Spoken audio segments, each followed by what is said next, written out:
अस्सलामु अलैकुम वरहमतुल्लाहि वबरकातुहू। मैं हूं मोहम्मद फ़ारूक भट्ट। हमारा यूट्यूब चैनल थिंक पैटर्न्स। नाज़रीन, आज हम तीसरी किस्त की तरफ जाएंगे और हम ये डिस्कस करेंगे कि जंग होने के लिए इंडिया क्या तैयारियां कर रहा है और जंग रोकने के लिए पाकिस्तान क्या तैयारियां कर रहा है।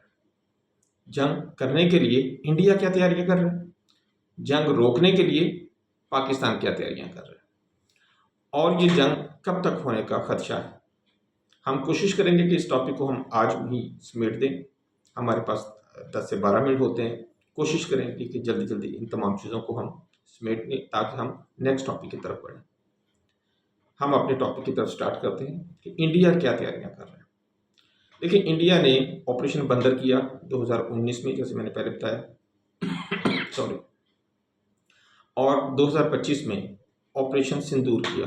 दोनों में उसे शिकस्त हुई। 2019 में जो उसने किया उससे उसने कुछ सबक सीखे, लेकिन इतना सबक नहीं सीखा था कि जो पाकिस्तान ने ऑपरेशन बंदर के मुकाबले में अपना स्विफ्ट रिटॉर्ट किया था, और उसमें पाकिस्तान ने क्योंकि सिर्फ एक ही थप्पड़ लगाया था और वो भी जान के ज़रा आहिस्ता लगाया था कि ज़्यादा तकलीफ ना हो इंडिया को, तो इंडिया ने ये ख्याल किया कि शायद पाकिस्तान की ये कमज़ोरी है। लेकिन पाकिस्तान ने उस कमज़ोरी को दूर करने के लिए अपनी तैयारियां की, वो हम इसके बाद डिस्कस करेंगे। और इंडिया जो है वो खाब खरगोश के मज़े लेता रहा। कोशिश तो इन्होंने की कि हम अपने आप को बेहतर करें, लेकिन इनका ख्याल था कि पाकिस्तान बिल्कुल ही रह गया, तो मसले कोई नहीं है। हमने भी कहा चले ठीक है, खुश हैं तो खुश हैं, हमें क्या एतराज़ है। बहरहाल नुकसान हुआ इंडिया को, और इंडिया ने 2025 में अपना मज़ीद नुकसान करवाया। और इस मरतबा स्विफ्ट रिटॉर्ट की निस्बत बुनियाद मरसूस ने इनका सत्यानाश करके रख दिया है। इनका घुमंड, इनका गुरूर, इनकी अना, इनका तकब्बुर पाश पाश करके रख दिया है। मुझे तो गजनवी याद आ गया।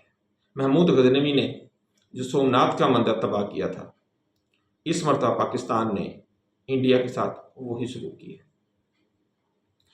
चलें जी, हम आगे बढ़ते हैं। इंडिया क्या तैयारियां कर रहे हैं। इंडिया ने अब देखा है कि पाकिस्तान ने उसको इलेक्ट्रॉनिक वारफेयर में बहुत शदीद किस्म की ज़िद पहुंचाई है, और इस कमी कोताही या आप उसे कह लें कि जो भी इसमें इसकी महरूमी थी इस हवाले से, अब उसको कवर करने के लिए ये पूरी दुनिया में चक्कर लगा रहा है। अब ये जाएंगे, यूरोप भी जाएंगे, और यूरोप के अलावा कहाँ जाएंगे। अमेरिका के साथ आजकल इनकी बन नहीं रही है, और अमेरिका जो है वो चाहता है कि पूरे का पूरा इकोसिस्टम ही इंडिया उससे खरीदे, और जब एक पूरा इकोसिस्टम परचेज करेगा तो डेफिनेटली फिर मुकम्मल उसका इन्हसार ही अमेरिका पे हो जाएगा। इंडिया का प्रॉब्लम ये है कि ये चाहता है कि ये अपनी आवाम को ये दिखाए कि हम खुद बनाते हैं, चाहे हम खुद बनाते हैं या नहीं बनाते हैं। जैसे मैं आपको बता दूं, इन्होंने बहुत शोर मचाया हुआ है इसरो का कि जी वो हम स्पेस में भेजते हैं, और भाई वो नासा इनकी मदद करता है, और ये अपने स्पेस में अपना सैटेलाइट्स वगैरह भेज रहे हैं। जिस दिन नासा ने इनकी मदद करना छोड़ दी, हम भी देखेंगे कि ये कितने पानी में। यूरोपीय union as well as America दोनों इसकी स्पेस टेक्नोलॉजी में बहुत ज़्यादा हेल्प आउट कर रहे हैं। बहरहाल हमारा आज का ये टॉपिक नहीं है। इंडिया की पूरी कोशिश है कि वो यूरोप से एवेक्स ले, अमेरिका से F-35 ले। यूरोप से जो मजीद तैयारे लेने का उसके जेन में है, वो या तो राफेल तो उसने लेने ही लेने हैं, एक तो उसने अपनी मरीन शिप के लिए भी लेने हैं, जो उसका बहरी बेड़ा है उसके लिए भी राफेल लेने के चक्कर में है। पहले वहाँ पे MiG-29 है इनके, ये चाह रहे हैं कि उसको रिप्लेस करे और बेहतर तैयारे राफेल को वहाँ पे इंट्रोड्यूस करे ताकि इसकी इस्तेदाद कार में इजाफा हो। इसके साथ साथ जो सुनने में आया कि ग्रिपन के ऊपर भी इनकी नज़र है कि ग्रिपन तैयारी जो है वो यूरोपीय यूनियन में जो मुल्क है स्वीडन से लिए जाए। देखते हैं इसमें क्या करता है वो भी, लेकिन 4.5 जनरेशन तैयार है। 5th जनरेशन में F-35 के ऊपर इनकी नज़र है, एज वेल एज इनकी जो दूसरी नज़र है वो Su-57 पे है। अब इनको ये समझ नहीं आ रही है कि हम Su-57 लें या F-35 लें, क्योंकि दोनों में से जो भी लेते हैं टाइम बहरहाल इनको लगेगा, और दोनों का इकोसिस्टम डिफरेंट है। अब देखते हैं कि ये किस तरफ जाते हैं, क्योंकि ये इस चक्कर में कि हमने खुद सारा कुछ बनाना है, ना तो उन्होंने खुद कुछ बनाया है। अब तेजस का देख लें, तेजस इनके खड़े के खड़े ही रह गए हैं, उड़ाया ही नहीं अल्लाह के फजल से। और शोर उन्होंने पूरी ज़िंदगी में दुनिया में ये मचाया हुआ था कि जी हमारे समोसे बड़े मज़ेदार हैं। और यार मज़ेदार तो थे, उन समोसों को उड़ाते कोई हमारे भी शाहीनों ने खा लेते। चले खैर आगे चलते हैं जी। ड्रोन्स वारफेयर में इन्हें पता लगा कि ड्रोन में पाकिस्तान ने इनको अच्छी खासी इनकी दुर्गत बनाई है।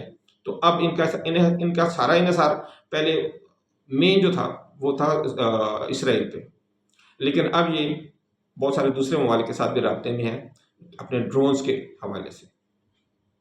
जैसे मैंने इलेक्ट्रॉनिक वारफेयर की बात की, इनकी पूरी कोशिश है कि एवेक्स हम हासिल कर लें। फिर इसके अलावा सैटेलाइट लॉन्चिंग में ये बड़ी कोशिश कर रहे हैं। अभी पिछले दिनों उन्होंने एक सैटेलाइट लॉन्च किया, लेकिन अनफॉर्चुनेटली वो कामयाब ना हो सका और रास्ते में ही तबाह हो गया सैटेलाइट भी और वो रॉकेट भी जो इसे लेके जा रहा था। बहरहाल अल्लाह ताला ने अपना करम करना था पाकिस्तान पे, वो किया। और इनकी वो कोशिश जो इनकी पूरी कोशिश थी कि हम एक नया सैटेलाइट जो है वो लॉन्च करके तो जो हमारी कमी कोताही हम फौरी तौर पे पूरी कर लें, तो वो तो इनसे नहीं हो सके। अब उसमें भी इनको कुछ टाइम लगेगा। फिर ये जो अगली लंबी प्लानिंग कर रहे हैं वो ये है कि ये डैम्स के ऊपर काम करना शुरू कर दिया इन्होंने, और उसके साथ साथ जो इनके वाटर चैनल्स हैं, जो इस कोशिश इनकी ये है कि जो पानी आ रहा है उसका रुख मोड़कर अपने दूसरे इलाकों की तरफ ले जाया जाए। इस वक्त जो इनका अपना भारत का पंजाब है, जहाँ पे खालिस्तान बनने की तहरीक चल रही है, वो भी इस चीज़ के मुखालिफ हैं कि ये पानी को ना इनको रुख ना चेंज करें। क्योंकि देखें पाकिस्तान की तरफ पानी जब आता है तो वो आता मशरकी पंजाब से ही होके है।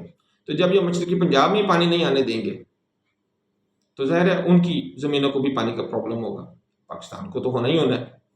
तो इस सूरत में एक प्रॉब्लम ये भी इनके सामने है, उनका रुख फौरी तौर पर मोड़ते हैं तो सिख भी इनके खिलाफ खड़े हो जाएंगे, और मुझे उम्मीद है कि वो बहुत जल्द इंशाल्लाह खड़े भी हो जाएंगे। डैम्स वाला मामला जो है इसने 5 से 10 साल ले जाने हैं। इनकी तैयारियां जो मुझे सारी लग रही हैं, जो प्रॉपर एक हॉट वार की जो तैयारियां हैं, वो तो इनकी कोशिश है कि हम 2032 के बाद करें। अब 2032 का मैं आपसे क्यों कह रहा हूँ, मैं क्योंकि थोड़ा सा फॉलो करता हूँ इंडियन मीडिया को, स्पेशली वो वाला इंडियन मीडिया जो कार्टून मीडिया नहीं है। कार्टून मीडिया के अलावा जो इनके समझदार और शऊर वाले जो लोग हैं, जिनकी बात में वजन होता है, जो अकल से बात करते हैं, जो दलील से बात करते हैं, मैं सिर्फ उनको सुनता हूँ। बाकी ये शोर करने वाले, गालियाँ देने वाले जो हैं, ये इनका अपना ही मुआशरा उसको सुनता है। मैं तो ज़रा उस पर तवज्जो नहीं देता हूँ। एक ज्योतिषी को मैं सुन रहा था, उसने जंग से पहले एक बात की थी, जब जंग का शोर इन्होंने बहुत मचाया हुआ था पुलवामा अटैक, अपना पहलगाम अटैक के बाद। उसने कहा था कि भारत अगर इस साल में अटैक करेगा तो बहुत बुरा होगा। भारत अगर 2025 में अटैक करेगा तो बहुत बुरा होगा। 2028 तक भी मुझे कोई ऐसी घड़ी नज़र नहीं आ रही है कि इंडिया अटैक करे और उसको कोई बेनिफिट हो।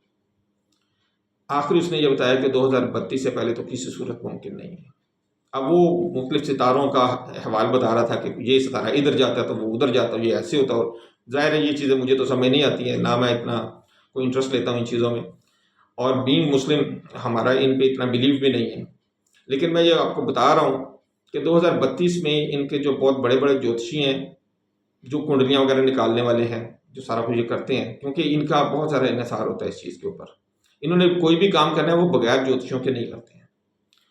तो ये जो मैंने सुना, और पहलगाम अटैक से पहले की बात है, तो उसमें वाज़े तौर पर कुछ लोगों ने ये आपस में बात करते हुए कहा कि 2032 से पहले इनके को पता नहीं वो क्या होता है, वो नहीं निकलेगा मुहूर्त या जो भी, बहरहाल मुझे इन चीज़ों का आइडिया नहीं है, सॉरी मैं ऐसे कह दूं, लेकिन 2032 से पहले मुझे इनका कोई काम नज़र नहीं आ रहा। और मुझे लग रहा है कि इनकी सारी तैयारियां जो हैं वो इसी तरह है 2032 तक के लिए।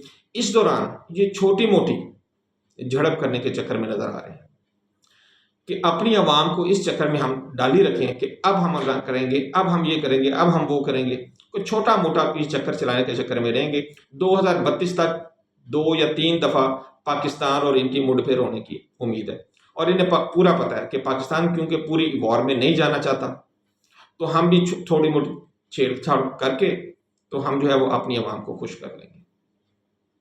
बहरहाल आज का टाइम हमारा इंडिया ही सारा खा गया अनफॉर्चुनेटली, और 10 मिनट तकरीबन होने वाले हैं। तो इंशाल्लाह इस चीज़ को हम फिलहाल यहाँ पे ख़त्म करके इंशाल्लाह हम जो नेक्स्ट हमारा 4th जो होगी हमारी किस्त, तो उसमें हम इंशाल्लाह पाकिस्तान के हवाले से, पाकिस्तान की तैयारियों के हवाले से हम आपको डिटेल में इंशाल्लाह बताते हैं। अस्सलामु अलैकुम व रहमतुल्लाहि व बरकातहू।